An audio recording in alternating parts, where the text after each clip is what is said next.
Here are the comics I read in 2023, or graphic novels, trade paperbacks, comics. So first up, we have X-Men 92. Before X-Men 97 was announced, this was probably the closest thing we could have gotten to a sequel to X-Men the Animated Series. This had some pretty cool stories ranging from the X-Men going up against Cassandra Nova, becoming a vampire, a whole Groundhog's Day situation, again with Jubilee. Sadly, this series was canceled before that whole story could be resolved, which sucks because, well, I didn't want to see how it ended, and also this was a pretty good series. I would totally recommend this to anyone who is a fan of X-Men the Animated Series, or they're very excited for X-Men 97 and they can't wait for the first season or the prequel comic to come out, so definitely pick this up.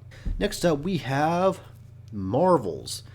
And honestly, I've never really read this series in its entirety until this year. I've mainly just seen artwork online or just kind of skimmed through it, but then I decided just to, commit to read it, and by golly, this is a must-read for any Marvel fan because it's such a good series, or it's a good mini-series, I guess. Alex Ross's artwork aside, this story is amazing. It's about a photojournalist named Phil Sheldon who experiences the first few decades of the Marvel Universe. From the first appearance of Namor and the first Human Torch, to the death of Gwen Stacy.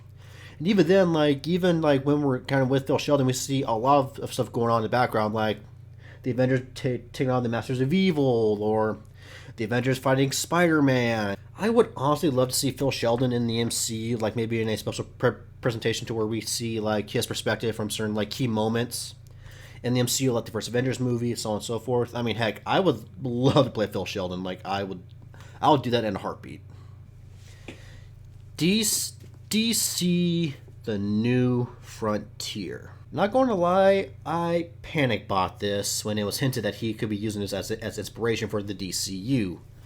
And plus, like with what happened with this book, that he did confirm arguably sources of inspiration for the DCU, and they sold like freaking toilet paper during the pandemic. Can you blame me? I'm a massive fan of the New Frontier animated movie, so I'm honestly surprised it took me this long to finally get around to read the original version. And when I say that the movie was watered down, the movie was watered down. I mean, come on, look at this. Like, this is like over, like, how many pages is this? This is over 407 pages, and yeah, this could not have been condensed into a hour and some change movie. This is a very cool period piece about the world of DC set during the 1950s, during McCarthyism, and I highly recommend it. World's Finest, Devil Neza. I heard a lot of good things about this World's Finest run, so I decided to finally give in and give the first volume a read, and I loved it. I really enjoyed this, and this is the kind of Batman vs Superman team up I like. I seriously need to get around to getting Volume 2, as well as checking out that Teen Titans series by the same team, so maybe in 2024 I will have read those, and then I will get back to you. Almost done. Doctor Strange Reloaded. This isn't really anything special. This is a collection of various Doctor Strange runs, and it's more sort of like, I guess it gives you a taste of the various runs to see if there are any that you want to check out in its entirety. So, if you're curious about trying to get into Doctor Strange, I would pick this up. Batman Superman, Public Enemies. I was actually inspired to read this after rewatching the animated movie, and I enjoyed it. I thought it was really good. I just need to figure a way to read the rest of the Jeff Loeb, Ed Guinness run. Though apparently it's hard to come by unless you have DC Infinite, which I kind of wish I didn't delete or get rid of. So, a few more. Star Wars Rebels. I also have no explanation why I got this. I just need more ring material, and I do like Star Wars, and I'm a fan of Star Wars Rebels. And this is a good little read. These are like a bunch of short stories set in between episodes, I imagine. So, if you're a fan of Star Wars Rebels or just Star Wars in general, I would recommend this. Now, these last two might be cheating because they aren't really trade paperbacks or graphic novels, but I read them during 2023, and I want to be honest. First up, and these are all single issues.